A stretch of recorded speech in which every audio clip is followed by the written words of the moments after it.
So I was set, quite inadvertently, on the path to becoming a professional futurist and a professor of foresight by a chance event that happened to me when I was 16 years old.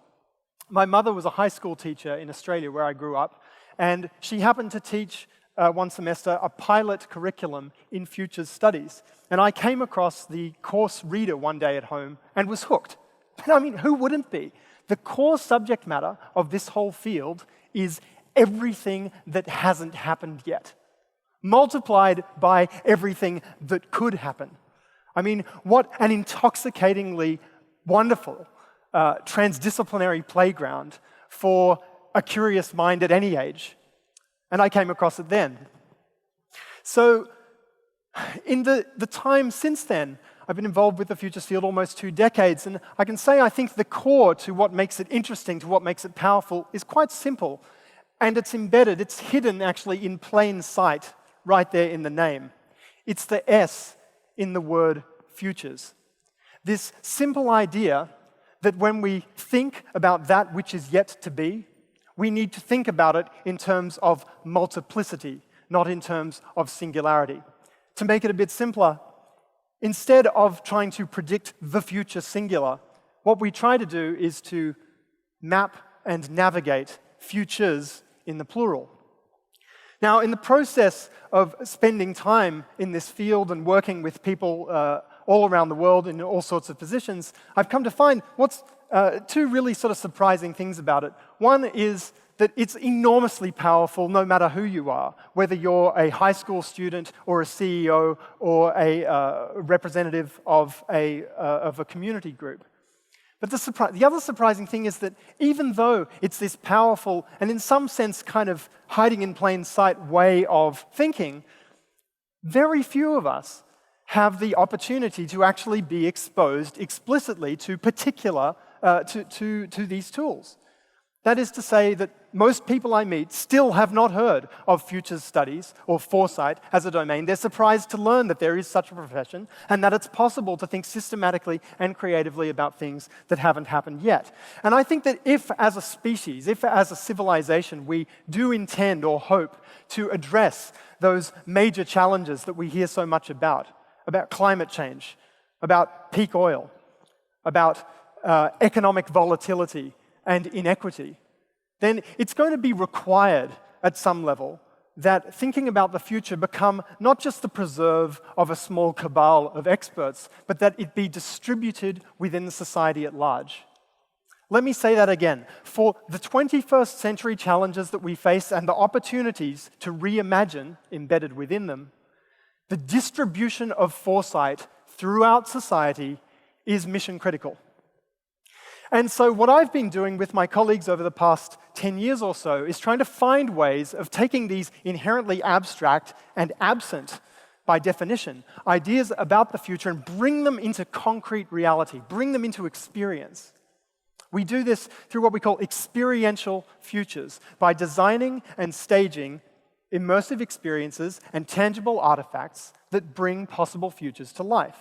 And we've done this for galleries and museums and conferences, and in city streets, we've even sent future artifacts to specific home addresses so that they arrive one day in the post. You can find all of that online. But what I think we need to do at this point in our history, at this point in the development of this collective imagining process, is actually to democratize those tools so that it isn't just a matter of myself and my collaborators or my students creating experiences of possible futures for us to think and feel with, as valuable as that is. It's about open sourcing the tools themselves so that anyone and everyone who is interested in thinking about possible futures and creating experiences of them for their own purposes can begin to do so. And so what I want to share with you today is a tool which a collaborator of mine and I recently came up with to do exactly that. And it's a game, in fact. It's a card game called The Thing from the Future. Now, The Thing from the Future is actually a very simple game. There are 4 kinds of card within the deck, and you have a complete creative prompt when you have one of each kind of card, one of each color at your disposal. So I'm just going to pull some out and give you a demonstration right now. So the first card here is called the Ark card. And this is the card that tells us what kind of a future we're going to be trying to think of a thing as emanating from. It's called the thing from the future because the object of the game is to come up with specific and provocative and humorous and outlandish ideas for things that could exist in possible futures, right? So getting out of the abstract and into the concrete. So this first card tells us what kind of a future and over what time horizon we're going to be thinking. So this one says, collapse a century from now. So whatever thing from the future we come up with, it's going to be from a post-collapse society in roughly the year 2115, early 22nd century. Now, collapse could be due to some sort of social tear in the fabric. It could be due to economic implosion. It could be an environmental catastrophe. There is any amount of variations on the theme of collapse that I'm sure you can think of or check out at your local multiplex within a number of miles of this place, I imagine. But that's not the only card. In order to get more specific, we need to bring the terrain into it. So this is the kind of future, and the terrain card, this blue card, tells us what area, either thematically or geographically, within the future we're going to be thinking within. Now, this one says worship. We can flip it up the other way, and it says mall. So far we have a post-collapse world in the early 22nd century and a shopping mall. So that the shopping mall is where we might find the object that we're about to imagine. The third card is the object. And it doesn't have to be a physical object. So in this case, it could be a trend or it could be a law. Let's go with a law. So we have here in this prompt so far a collapse 100 years from now, shopping mall, and a law. So it's a law relating somehow to a shopping mall in a collapsed future 100 years out. But now we need to bring it into the body. Now we need to actually, these all describe sort of externally observable attributes, if I can put it that way. We need to add an emotional spin to this so that we actually feel something about it. So we have this final card, the mood card, which tells us how this thing should feel as we think about it. So the one possible mood is anger, but we'll flip it up the other way, and the mood is going to be nostalgia. So to recap, we're thinking about a law relating to a shopping mall in a post-collapse future 100 years out with a mood of nostalgia.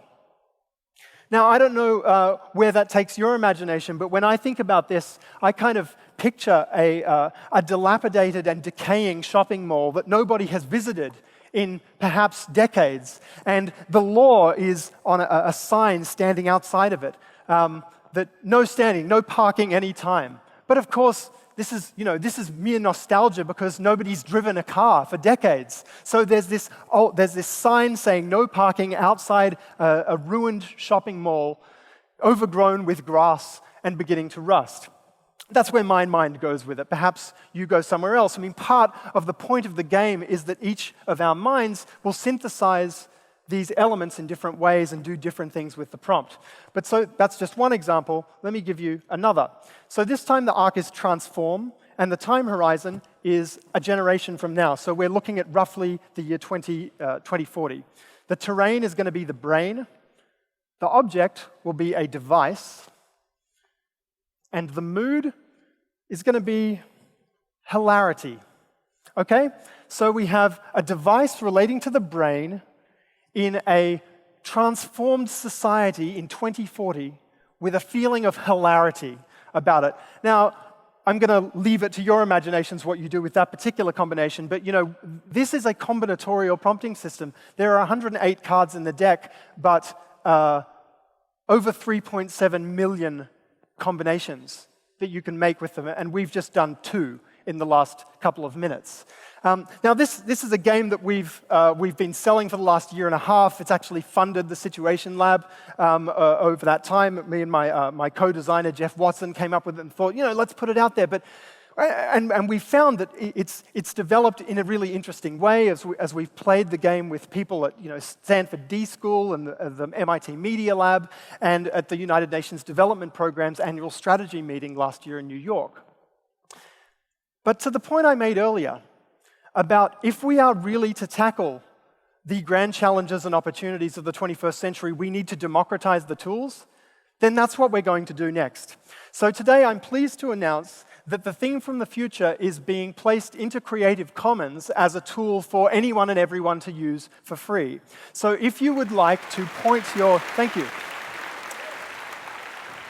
If you would care to point your browsers to tinyurl.com/printfuturething, I'll say it again, tinyurl.com/printfuturething, you'll find your way to a free downloadable PDF version of the game, which has all of the cards that I've just shown you, as well as blank cards that you can customize for your own context, community, and ideation needs. Because, of course, once you understand this framework, you can customize it and use it in any way you want, just to have fun with, or to ideate around particular products or challenges that you may be facing in your organizations.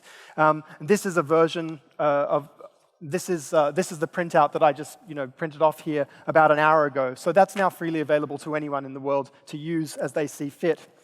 The other thing that we're going to be doing, just briefly to kind of give you a preview of it, is providing an electronic version of the game which is available again online.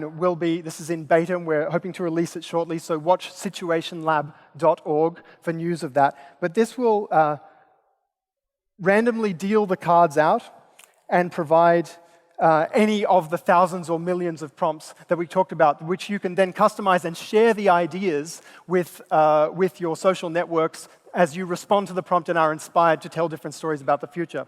So essentially, this is our small contribution to democratizing the tools, not just of foresight, but of experiential futures, taking ideas out of the abstract, bringing them into lived reality. And as we move further into the 21st century, we look forward to ideating with you and to making futures thinking more accessible, more fun, and ultimately more powerful. Thank you.